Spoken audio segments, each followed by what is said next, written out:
frères et sœurs, nous avons parlé la dernière fois sur les vacances et comment exploiter notre temps et investir et profiter et saisir l'opportunité d'avoir ce temps qui nous est offert. Et beaucoup de personnes ont du mal à bien gérer leur temps. Encore faut-il l'exploiter et l'investir dans le bon sens. Et là, le prophète sallallahu alayhi wa sallam, il nous a bien montré cette difficulté que les gens ont par rapport à deux choses. Il dit clairement dans un hadith où le prophète alayhi wa sallam dit « Ni'matan, deux bienfaits, maghbounun fihima kathirun min » Beaucoup de gens ont un rapport conflictuel avec ces deux choses. Le rôle ici, le terme en arabe qui est utilisé dans le rapport à ces deux bienfaits, il signifie que quelqu'un il s'investit dans le commerce et il perd le bénéfice, il perd le capital. C'est cette situation-là de faillite.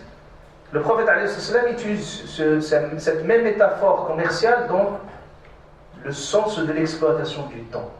Et il dit, alayhi salam, ces deux bienfaits, ils sont as-sihha, la santé, et al-faragh, le vide, le temps. Et beaucoup de personnes jouissent d'une bonne santé, mais n'exploitent pas au maximum leur force physique qu'Allah subhanahu wa ta'ala leur a donné. Ce bienfait de se réveiller en bonne santé sans souffrir. Et il suffit d'aller à l'hôpital, de côtoyer des personnes qui sont malades et vous voyez leur souffrance au quotidien. Même certains, Allah ta'ala nous donne ce bienfait de jouir d'une bonne santé, vous ne pouvez pas l'imaginer. Que quelqu'un marche, respire, il prie, alhamdoulilah, dans le démon. Il arriverait un jour et un moment que vous ne retrouvez plus ces bienfaits. Parce que ces bienfaits ne sont pas des acquis. Vous pouvez l'avoir une fois pour toutes. C'est des acquis qu'il faut les investir dans le bon sens et qu'il faut les préserver. Et Allah Ta'ala, certainement, il va nous préserver cette très bonne santé en ayant toujours cette conscience qui nous permet déjà de remercier Allah Ta'ala ce qu'il nous a donné et aussi de faire de sorte que cette santé, l'exploiter ce grand bénéfice. Et la deuxième dimension, c'est le temps. Le temps qui est parfois accessible pour beaucoup et ils ont du mal à le gérer, ils ont du mal à l'exploiter, ils ont du mal à l'utiliser à bon escient. C'est dans cet esprit-là que le prophète alayhi salam nous met en garde. Nous met en garde contre cette insouciance et nous met en garde aussi contre cette difficulté d'exploiter au mieux nos potentialités, ce qu'Allah subhanahu wa ta'ala nous donne. Surtout des conseils qui sont d'une importance capitale, surtout pour les parents. Beaucoup de parents, ils sont face à leurs enfants pendant ces vacances et ne font plus attention, ne sont pas vigilants. Et parfois ils laissent le temps, de jour en jour, sans prévoir un programme, un planning qui permet de consacrer un temps pour leurs enfants.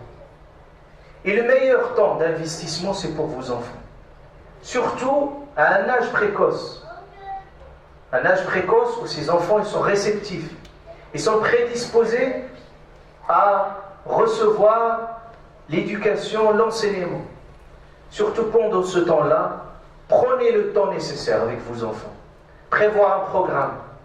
Ceux qui ont, alhamdoulilah, les possibilités d'enseigner leurs enfants, même à la maison, de prévoir 1 heure, de prévoir parfois 1 heure pendant la journée, ça peut être même suffisant. Diversifiez votre programme, votre planning pour permettre à vos enfants et aussi de leur assurer cet enseignement. L'enseignement ne se fait pas juste uniquement par sous-traitance. Il ne suffit pas de se traiter l'enseignement, c'est-à-dire de laisser ses enfants à l'école ou les laisser à la maison et de dire voilà, ou à la mosquée, de dire voilà, ils font le boulot à notre place. Ce n'est pas de cette façon qu'on peut concevoir l'éducation. L'éducation, ça passe déjà par notre présence symbolique et notre présence intense avec nos enfants, de voir où ils sont, et là, vous avez une terre fertile. Une terre fertile. Vous fructifiez vous plantez n'importe quelle chose et qui donne de ses fruits. C'est tellement important parce qu'il arrivera un moment où ces enfants vont grandir, ils vont pousser, et c'est encore trop tard. Il arrivera un moment où c'est très trop tard, bien entendu, de faire quelque chose. Et c'est à ce moment-là que les gens peuvent se plaindre de l'éducation, se plaindre de plein de choses, alors que le temps d'investissement de l'éducation était dans le mauvais temps, pas le bon temps. Le temps, il est là. C'est ce qu'il faut le faire. Et ça, il faut le mettre comme une priorité capitale.